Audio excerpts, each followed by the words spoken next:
बिस्मिल्लाहिर्रहमानिर्रहीम। स्टूडेंट्स, आप देख रहे हैं हमारी एनआरई बुरगाडा एकेडमी की short lecture series. Short lecture series में जैसा कि आप तमाम लोगों को पता है कि अब हम हीमाटोलॉजी का चैप्टर कर रहे हैं। तो हीमाटोलॉजी में हमने रेड ब्लड सेल के तमाम डिसऑर्डर कर लिए, उसके बाद फिर हमने वाइट ब्लड सेल के तमाम डिसऑर्डर कर लिए, और आज हम जो डिसऑर्डर करने लगे हैं वो प्लेटलेट की एक मेन जो इडियोपैथिक डेफिशिएंसी होती है, जिसको आईटीपी इडियोपैथिक थ्रोम्बोसाइटोपेनिक पर्परा कहा जाता है। आज हम उस पर बात करेंगे और मैं बड़ा शॉर्टली आपको ये बताऊंगा कि क्या क्या इंफॉर्मेशन आपके लिए जरूरी है और एग्जाम के अंदर क्या क्या चीज पूछी जा सकती है। तो जैसे कि आप तमाम लोगों को पता है कि इट इज इडियोपैथिक थ्रोम्बोसाइटिक पर्परा या आईटीपी कहते हैं। इसको कई लोग कहते हैं कि ये मिसनॉमर है। एक्चुअली इट इज मिसनॉमर क्योंकि ये इम्यून बेस्ड है, ऑटो इम्यून बेस्ड है।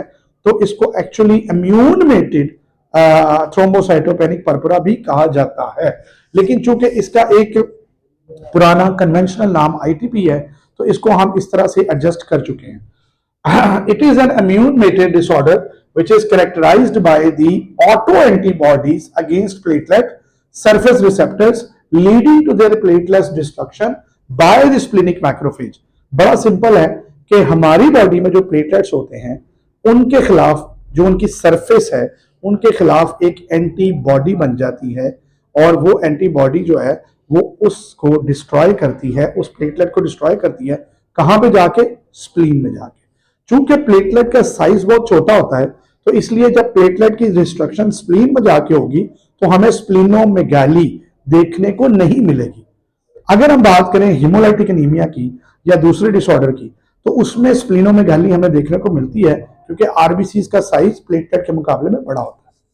अब अगर हम बात करें इटियोलॉजी की कि what is the aetiological factor of ITP, then it is auto immune, क्योंकि ये इम्यून मेटेड है। पैथोजेनेसिस में टाइप 2 की हाइपर सेंसिटिविटी रिएक्शन होता है। ये पैथोलॉजी में हम बड़ा डिटेल में डिस्कस कर चुके हैं मेरे कोलीग्स, लेकिन मैंने यहाँ पे आपके लिए सिंपल एक चीज बनाई है कि immune mediated dys autoregulation होती है।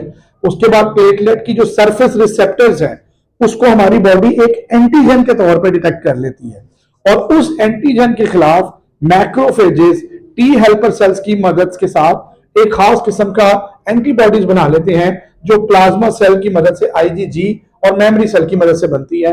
और उसके बाद ये ऐसी सरफेस एंटीबॉडी है जो मौजूद होती है सरफेस के ऊपर, और जब भी ये प्लेटलेट स्प्लीन से गुजरता है, स्प्लीन के अंदर से पास होता है, तो वहां पे ऑप्सोनाइजेशन की मदद से ऑप्सोनाइज्ड जो प्लेटलेट्स हैं वो ब्रेक डाउन होना शुरू हो जाते हैं। इसकी सारी डिटेल सारी चीजें हमने पैथोलॉजी के चैप्टर के अंदर हमारे कोलीग्स ने आपको लेक्चर में पढ़ाई हैं, लेकिन मेडिसिन में इसकी इतनी डिटेल में मैं नहीं जा रहा। मैं सिर्फ आगे आपको बताऊंगा कि इसकी पीक एज आपसे एग्जाम में पूछी जा सकती है।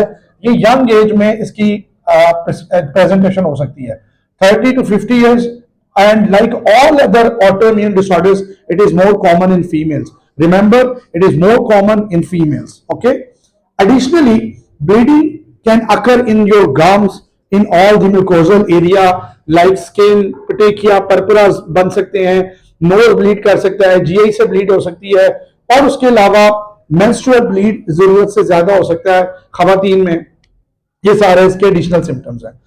अगर हम एग्जामिनेशन की बात करें तो हमें ना तो स्प्लीनोमेगाली मिलेगी क्लिनिकली और ना ही शायद अल्ट्रासाउंड पे भी।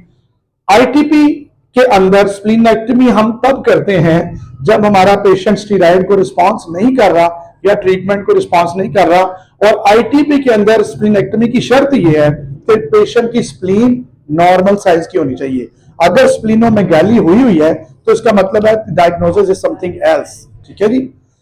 अब अगर इन्वेस्टिगेशन की बात करें तो सीबीसी में एचबी, डब्ल्यूबीसी और प्लेटलेट हम कराएंगे तो एचबी भी नॉर्मल आएगा, डब्ल्यूबीसी भी नॉर्मल आएगा, लेकिन कोआगुलेशन प्रोफाइल जब आप कराएंगे तो उसके अंदर प्लेटलेट काउंट आईटीपी में कम होगा, ब्लीडिंग टेंडेंसी या बीटी टाइम ज्यादा होगा, सीटी यानी क्लॉटिंग टाइम और उसके अलावा prothrombin time, activated partial prothrombin time, और जितने भी आपके टाइम्स है बाकी सारे नॉर्मल होंगे। लेकिन आईटीपी में सिर्फ प्लेटलेट डिक्रीज और ब्लीडिंग टाइम इंक्रीज होगा। आइसोलेटेड थ्रोम्बोसाइटोपेनिया इन आईटीपी अंटिल प्रूवन अदरवाइज।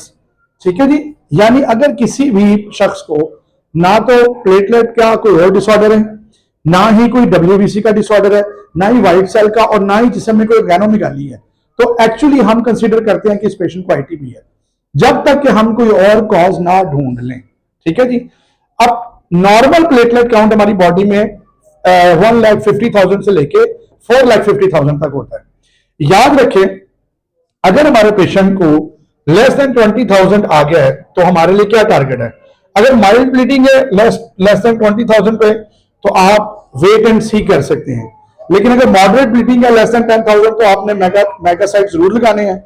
और अगर ब्रेन हैमरेज हो सकता है पेशेंट को जब 5,000 से नीचे प्लेटलेट चले जाएं, तो ऐसी सूरत में हमें फौरन रिप्लेस करने चाहिए मेगा यूनिट्स लगा के।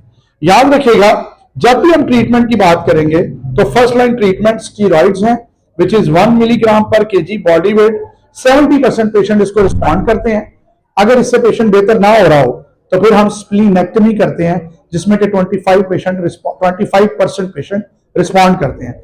अगर इन दोनों ट्रीटमेंट्स के बावजूद भी इम्यून डिस्ट्रक्शन हो रही है तो फिर हमें 5% इम्यूनोसप्रेसेंट्स देने पड़ेंगे, which is actually very poor prognostic factor. ठीक है जी। अगर प्रेगनेंसी में किसी को आईटीपी है तो हमें क्या करना है? फर्स्ट ट्राइमेस्टर में हमने उसे 20,000 से ऊपर रखना है, कोई बात नहीं। सेकंड ट्राइमेस्टर में हमने 30,000 से ऊपर रखना है, और थर्ड ट्राइमेस्टर में जबकि उसने सर्जरी में जाना है तो हमने 50,000 से ऊपर रखनी है, चाहे वो स्पॉन्टेनियस वेजाइनल डिलीवरी हो या सिजेरियन सेक्शन हो। आखिर में याद रखें, अगर माइनर सर्जरी है, कोई छोटी मोटी अपेंडेक्टमी है, तो 50,000 तक प्लेटलेट काउंट लाजमी चाहिए, और अगर मेजर सर्जरी हो तो 70,000 तक चाहिए। ये सारी छोटी छोटी वो चीजें मैंने आपको बताई हैं जो एग्जाम के अंदर आपसे एनआरई वाले पूछेंगे। ये तमाम मेडिसिन पॉइंट ऑफ व्यू से जरूरी है। तो आज का ये ऑटोइम्यून थ्रोम्बोसाइटोफिलिक पर्परा का या आईटीपी का लेक्चर हमने आपको एग्जाम ओरिएंटेड बेस दिया है। अल्लाह ताला आपको आपके एग्जाम में कामयाबी अता फरमाए। बहुत शुक्रिया।